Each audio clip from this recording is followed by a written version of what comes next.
Bonsoir tout le monde.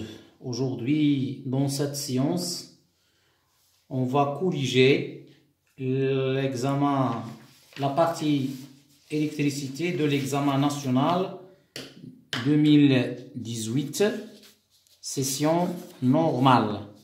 Bien sûr, pour la filière sciences physiques.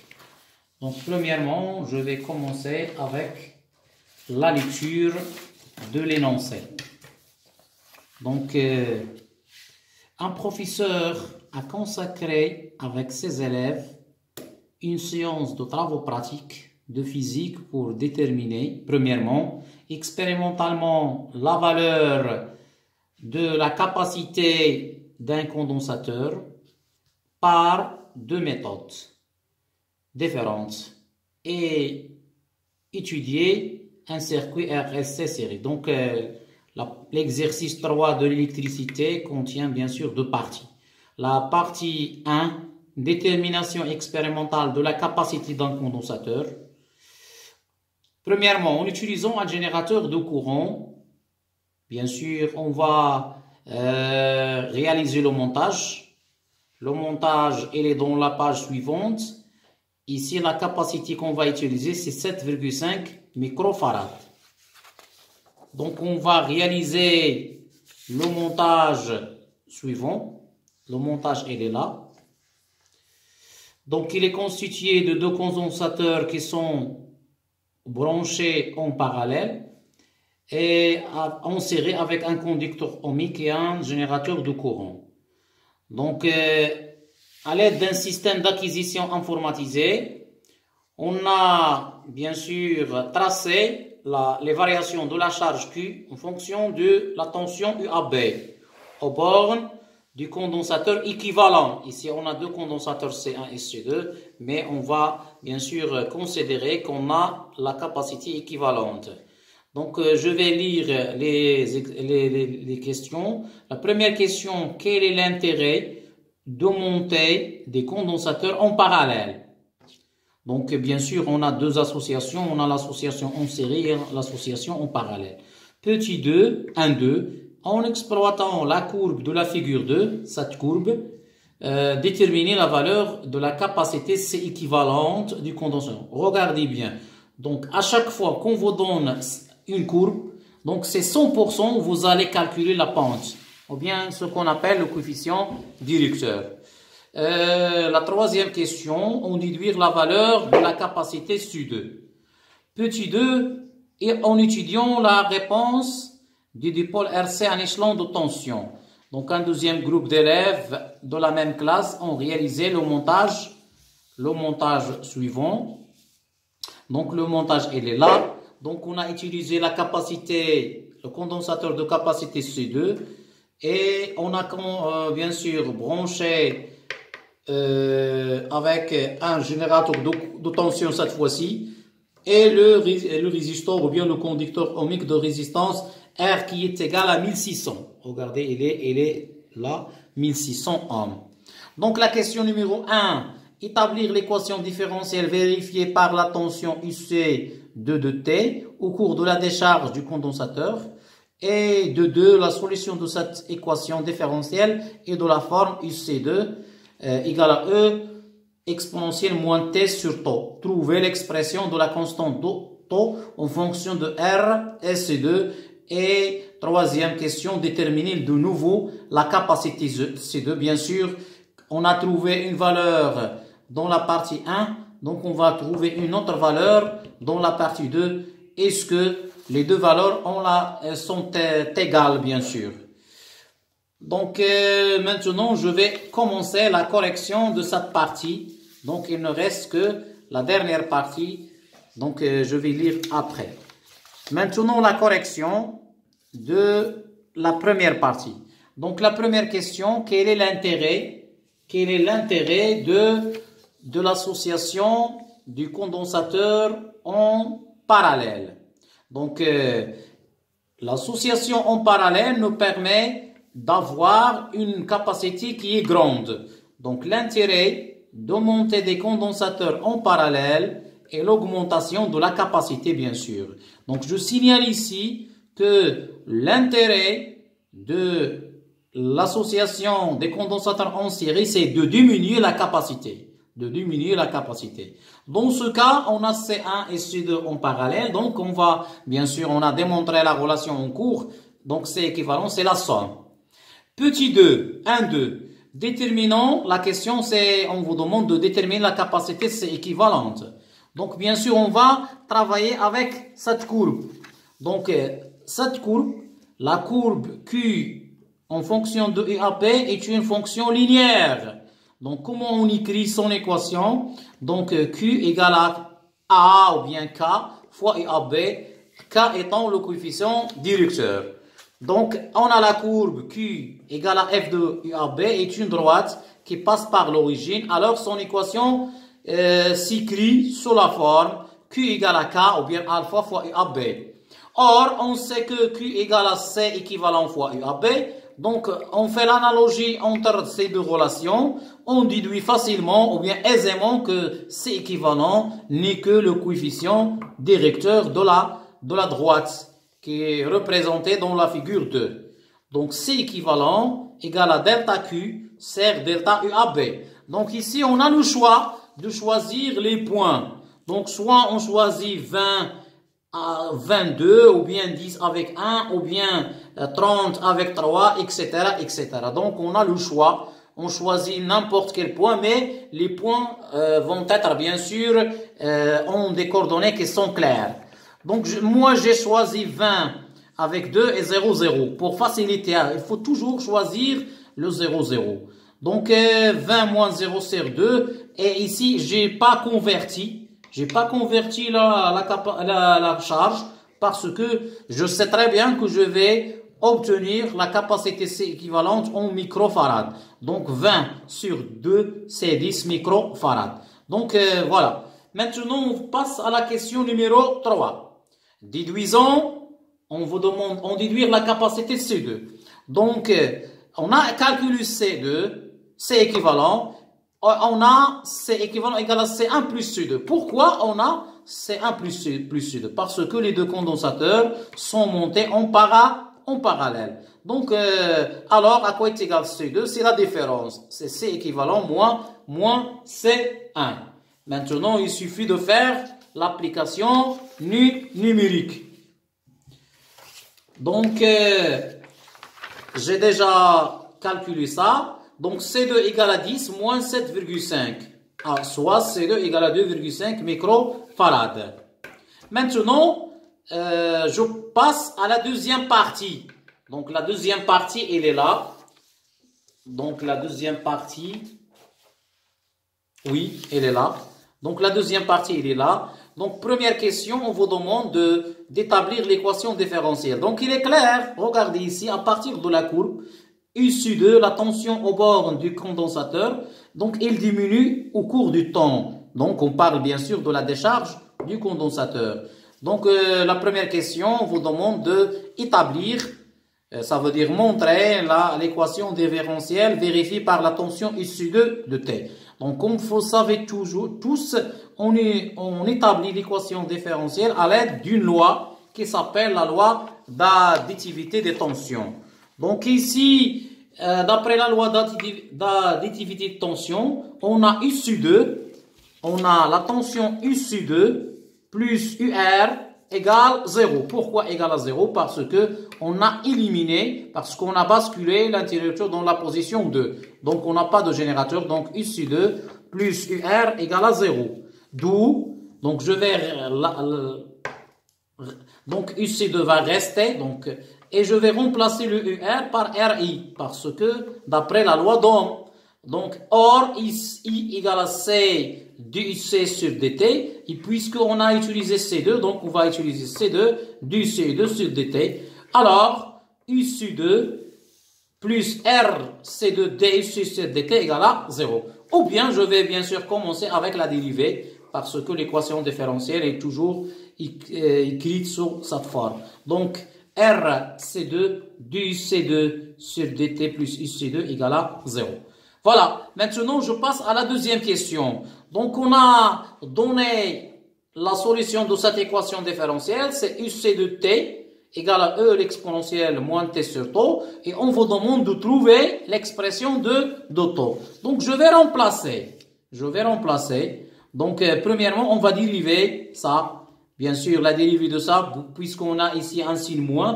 Donc, moins E fois 1 sur taux fois l'exponentielle moins T sur taux. Donc, cette expression, on a fait dans le cours pas mal de fois. Maintenant, je vais continuer. Donc, on remplace dans l'équation différentielle.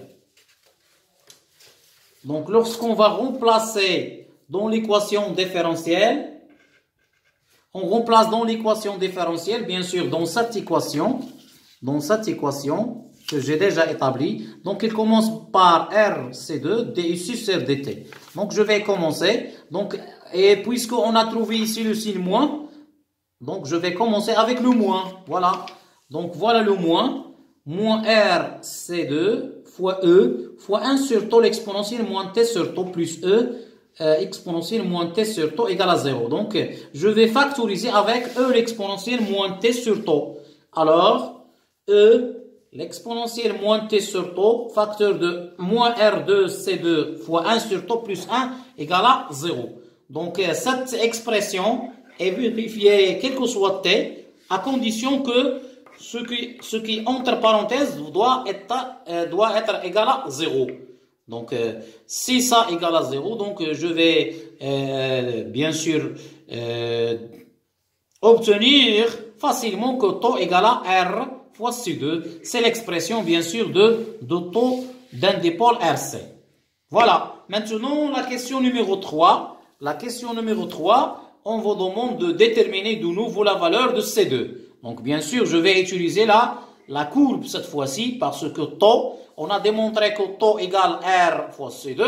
Donc, et d'après la courbe, donc je vais bien sûr exploiter la courbe pour déterminer la constante du temps taux. Donc, la droite, ou bien la tangente à la courbe ici en fonction de T, coupe l'axe des abscisses en un point.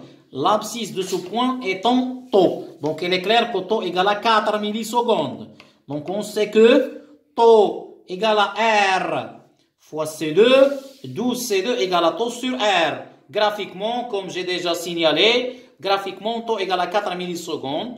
Application numérique, C2 égale à 4 fois 10 à la puissance moins 3 parce que, donc, il faut utiliser les unités dans le système international. Donc, le milliseconde n'est pas une unité internationale du temps, c'est la seconde. Donc, divisé par R, donc c'est 1600. Donc, R, elle est là. Voilà la valeur de R, c'est 1600. Donc, après tout calcul fait, on trouve que C2 égale à 2,5 microfarad. C'est bien évidemment la valeur qu'on a déjà calculée dans la première partie. Maintenant, je passe à la deuxième partie. C'est l'étude d'un circuit RLC série. Un élève de la même classe réalise le montage représenté sur la figure 5. Voilà, il est là, la figure 5. Donc, j'ai ajouté le générateur de tension. Donc, parce qu'on va utiliser ce générateur. Donc, qui comporte un condensateur de capacité C égale à 2,5. Donc, c'est le condensateur C2. Une bobine d'inductance L et de résistance R. Donc, bien sûr, l'objectif de cet exercice, c'est de déterminer ces deux caractéristiques, à savoir l'inductance et la résistance interne. Donc, on fait un interrupteur K. Donc, on va fermer l'interrupteur K. On va visualiser à l'aide d'un système d'acquisition informatisé des oscillations pseudo-périodiques, représentant les variations de la charge Q de T du condensateur. Donc, c'est pas ça, c'est pas les variations, c'est pas cette courbe. Parce que ici, on a bien sûr les oscillations pseudo-périodiques. Ici, c'est pas pseudo-périodique, c'est périodique. Parce que on remarque ici que l'amplitude reste constante. Donc, la première question, pourquoi observe-t-on des oscillations pseudo-périodiques? Deuxième question, pour obtenir des oscillations électriques entretenues, un générateur G délivrant une tension proportionnelle que j'ai dessinée ici. Pour obtenir, bien sûr, elle va délivrer une tension proportionnelle à l'intensité du courant G de T égale à K fois I de T. Est inséré, il est là, donc j'ai inséré dans le circuit, dans ce circuit. En ajustant, bien sûr, première question, établir l'équation différentielle vérifiée par la charge. De deux, en ajustant le paramètre K sur 5, donc regardez ici, exprimé dans le système des unités. Donc bien sûr, quelle est l'unité? C'est que l'unité c'est l'ohm, bien sûr, parce que c'est à quoi est égal K? C'est U sur I. Donc la dimension de le volt sur l'ampère, c'est bien sûr l'ohm. Devient donc, on vous demande maintenant donc la question de 2 de déterminer R. Et la dernière question dans cette partie, on vous demande en exploitant la courbe de la figure 6, bien sûr, c'est 100%, on va déterminer T0. Donc la période propre, bien sûr, elle est là, donc elle est égale, lorsque je vais projeter ici, je vais trouver 2,5 millisecondes. Maintenant, je vais commencer la correction de cette partie. Donc, c'est une partie qui est facile. Donc, première question, pourquoi on observe les oscillations pseudo-périodiques? Donc, il est clair. Donc, regardez ici, on a l'existence d'une résistance petit r de la bobine. Donc, puisqu'il y a l'existence d'une résistance R, donc, bien sûr, on a diminution de l'amplitude parce qu'on a dissipation de l'énergie par effet Joule. Donc, première question, la présence de la résistance R de la bobine dans le circuit étudié conduit à la dissipation d'énergie par effet Joule. Donc, puisqu'il y a dissipation, donc on aura bien sûr les oscillations pseudo-périodiques, ça veut dire qu'on a diminution de l'amplitude des oscillations au cours du temps. La deuxième question, on vous demande d'établir l'équation différentielle. Donc, regardez ici. Donc, j'ai représenté les tensions, bien sûr. Regardez ici. Faites attention à UG. Donc c'est dans la convention générateur. Donc, UG, elle a le même sens que le courant. Voilà le sens du courant I. Mais pour la bobine et le condensateur, donc, ils sont des récepteurs. Donc, la tension, elle est opposée au courant. Donc, ici, d'après la loi d'additivité de tension, bien sûr, donc UC plus UB égale à UG. Donc la somme des tensions des récepteurs égale à la tension de générateur. Donc UB plus UC égale à UG. Alors, je vais remplacer. À quoi est égale la tension UB? C'est RI plus L d2I sur dt plus Q sur C égale à KI. Parce que UG, elle est donnée. Donc UG, elle est donnée, elle est là. K fois I. Alors, je continue, c'est des maths, bien sûr, d'où je vais commencer avec L d de I sur d de T. J'ai remplacé le UC par Q sur C. Ici, j'ai déplacé le KI dans l'autre côté avec un signe moins et j'ai factorisé avec I facteur de R moins K. Or, à quoi est égal I? C'est d de Q sur d de T, implique que la dérivée de E, c'est la dérivée seconde de Q par rapport au temps au carré. Alors, je remplace, c'est L d carré Q sur dt carré, plus Q sur C, plus dQ sur dt, facteur de R moins K, parce que le I égale le dQ sur d de T. Finalement, je vais diviser le tout par L, pour laisser la dérivée seconde de Q sur seul. Donc, j'obtiens bien sûr là, l'équation différentielle qui est très connue, c'est une équation différentielle fameuse. Donc, c'est la dérivée seconde de Q sur dt carré, plus R moins K sur L, fois d de Q sur d de T, plus 1 sur L, C, Q égale à 0. Donc, ici, le paramètre qui est au milieu, c'est le paramètre qui est, bien sûr, responsable de l'amortissement. Donc, on a, bien sûr, amortissement, bien sûr, à cause de la résistance. Regardez ici, voilà la présence de la résistance. Donc, pour entretenir, bien sûr, les oscillations, donc il faut que ce paramètre égale à 0. Donc, c'est la question numéro 2. Déterminons la valeur de R. Puisque les oscillations sont entretenues, alors, ce terme doit être égal à 0. R moins K sur L fois d de Q sur dt est égal à 0. Ce qui implique que R moins K égale à 0, donc R égale à K. Et puisque K, ils n'ont pas donné l'unité, donc R égale à 5 ohms. Très bien. Maintenant, je passe à la dernière question. Donc, la dernière question, en exploitant la courbe, trouver la valeur de l'inductance L de la bobine. Donc, il est clair qu'on va bien sûr déterminer graphiquement la période. Et on sait que bien sûr, la période, ici, puisque les oscillations sont entretenues, donc on parle bien sûr, comme on parle de LC idéal. Donc, idéal parce que on a bien sûr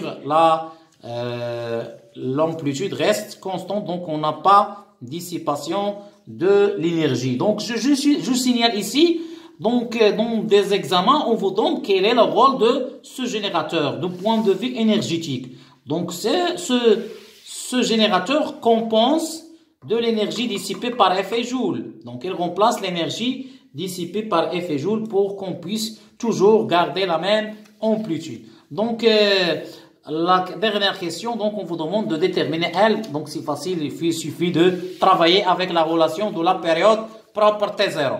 Donc, on sait que la période propre T0 égale 2pi racine de LC. On a démontré cette relation dans le cours. Donc, je vais enlever au carré. Je vais obtenir T0 au carré égale à 4pi au carré LC. Finalement, L égale à T0 au carré sur 4pi au carré fois C. Application numérique. Je remplace bien sûr. Graphiquement, on a dit que T0 égale à 2,5 millisecondes. Donc, je dois multiplier par 10 moins 3 au carré et 4pi au carré fois la capacité qu'on a déjà. Donc, elle est donnée, bien sûr. Donc, la capacité, elle est donnée. C'est 2,5 microfarad. Donc, elle est là. Donc, il faut multiplier par 10 moins 6 parce que on travaille dans les unités, dans le SI, dans le système international. Après tout calcul fait, donc, on trouve que L égale à 6,3 fois 10 à la puissance moins 2 Henry. Donc, à la fin de cette vidéo, je signale que vous pouvez télécharger le sujet intégral de la session normale. Donc, je vais vous poser le lien en description. Merci, à la prochaine vidéo.